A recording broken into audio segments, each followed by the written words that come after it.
So now we're looking at 12.2, techniques for calculating limits. So we've already got one technique, which is direct substitution, but now for other problems, we're not going to be able to do that. So we saw that in the previous section. So if the direct substitution produces the result 0 over 0, this fraction is called an indeterminate form. And then one of these alternate techniques should be used to find its limit. So we have two techniques, dividing out and rationalization.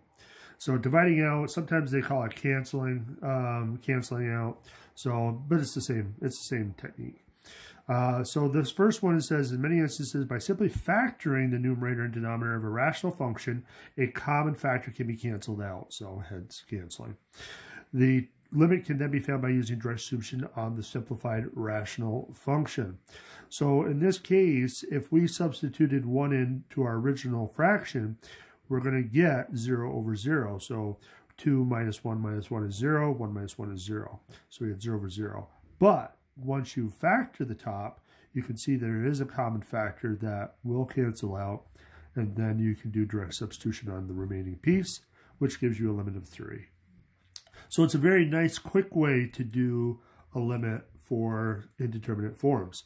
Now, we're going to have to tweak some situations, but in general, we should be able to do some sort of factoring or some sort of method that allows us to cancel and get the limit.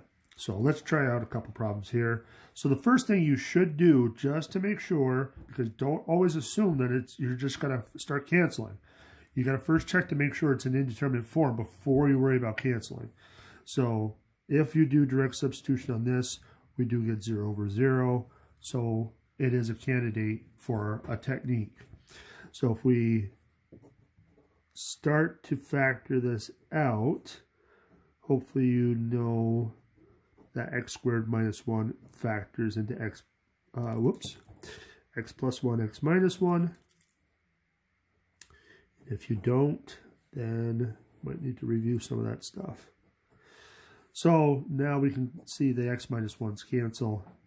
So we have the limit as x approaches 1 of x plus 1, which should equal 2. So 2 should be our limit in that case. For b, well, let's double check. We substitute 9 in. 9 minus 9 is 0. 3 minus the square root of 9, which is 3, is also 0. So it should be a candidate. Now, as far as this one, and factoring, well, it's not painfully obvious how we should do this. So one of the things that you can always do is rationalize the denominator. If you rationalize the denominator, that might give you some clue as to what you can do.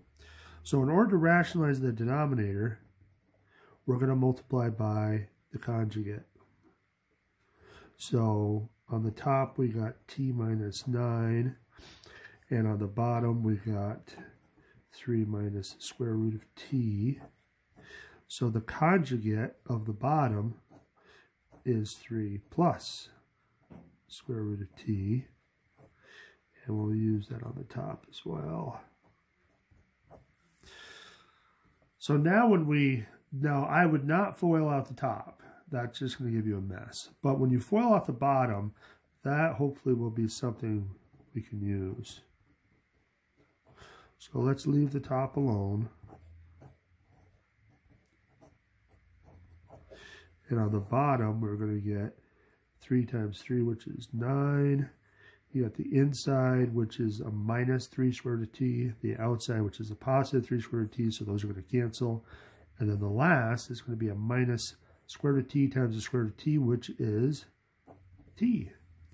So now we can see there is a little bit of a relationship here. This one is t minus 9. This one's 9 minus t. We can make the bottom look like the top if we factor out a negative. So the top still stays the same. And then the bottom, we can factor out a negative, which will allow us to flip this around, because now the 9 becomes a negative on the inside and the t becomes a positive. So we're just going to flip it around. That's a nice little trick. Anytime you have a subtraction and you need to flip it around, just factor out a negative, and it flips it. Still keeps its subtraction inside, but it flips them. So now we can cancel these out, and so we can bring the negative up top. So we have the negative of 3 plus the square root of t. And so now if we do direct substitution, we get 3 plus 3 is 6, but it's negative.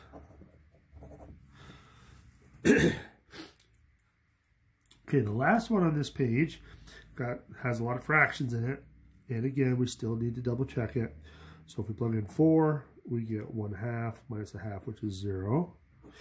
1/4 minus 1/4 is also 0. So this should be able to be simplified.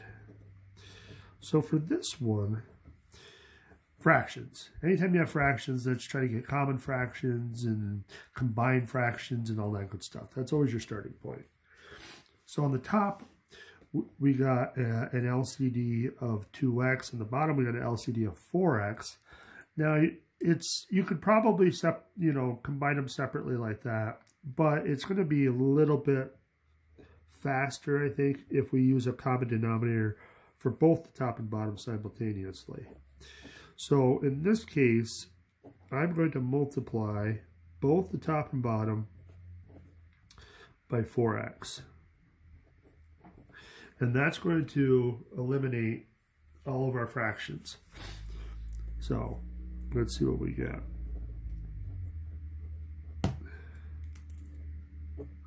So if we multiply the first fraction by 4x, the x's are going to cancel. 2 times 4 is 8. Minus the 2 is going to cancel with the 4. So you're left with a 2 and the x. On the bottom, the 4's will cancel. You're left with a x. And on the second fraction, the x's cancel and you're left with a 4. So, well, it's a little better, but we still can't do direct substitution yet because we're going to get 8 minus 8, which is 0, 4 minus 4, which is 0. So it's still indeterminate form. So we got to do a little bit more.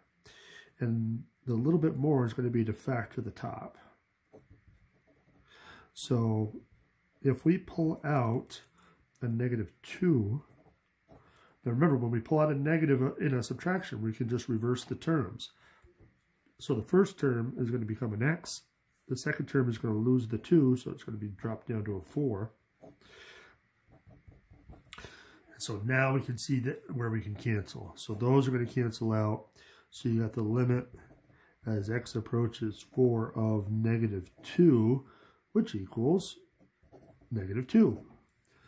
So there's the limit for that one. Okay, so let's stop there. I don't believe there's another problem on the next page, but let me double check. Nope, not yet. So we'll stop there and we'll continue on the next video.